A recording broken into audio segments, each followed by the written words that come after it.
Last June, he made headlines. Accusations of bigotry after a Salt Lake City police officer refuses to patrol gay pride events this weekend.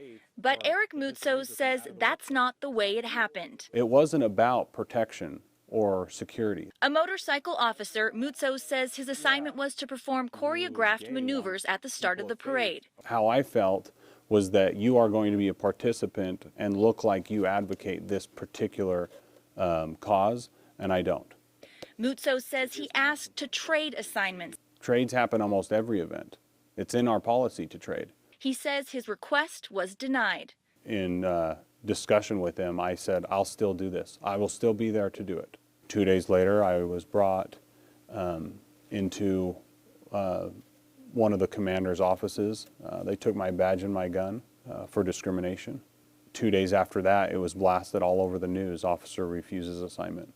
Salt Lake City Police Chief Chris Burbank says he hasn't seen the letter or talked to Moutsos about what happened, but he says firmly, I will not tolerate bias, bigotry, or hatred in the organization. Burbank says when the issue came up, he did what he always does. Anytime that conduct comes into play in the police department in which I question somebody's ability to be out in the public, I place them on administrative leave. It's no different than an officer-involved shooting. Rather than wait for an internal investigation and potentially return to work in a place he now felt uncomfortable, Moutsos says he decided to resign. I was completely terrified.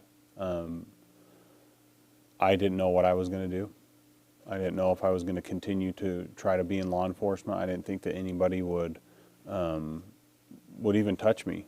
Public criticism was certainly loud. Clearly, the officer chose to act in a very bigoted way. That's absolutely not true. I have protected free speech events several times that I disagree with, but I'll protect them. I believe in the First Amendment so much, even though I may disagree with a particular message, I will still be there to protect it, because without them saying what they want to say, I wouldn't be able to say what I want to say.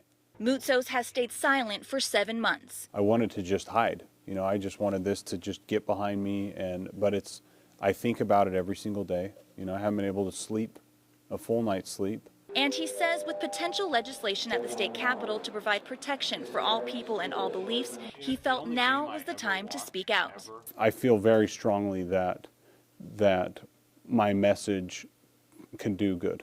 That message, we all need to be more accepting of other people's views. We need to come together and explain, hey, look, we may not agree, but we can still love each other. I love people. I'll protect you. I'll take a bullet for you, but I do not advocate certain things in people's lives. Just like 99.9% of the world, you know, doesn't agree with my faith, and that's okay. When Moutsos resigned, the department's internal investigation ended there. But could things have turned out differently if he had asked to trade without revealing it was because of his personal beliefs? What are you really thinking if you're going to put forth that view to other people in the police department? Are you really fit to be a police officer? That calls into question someone's judgment, if you ask me. Moutsos is back on the beat in another department, but Burbank says in his department, you have to be able to do your job and set your personal feelings aside.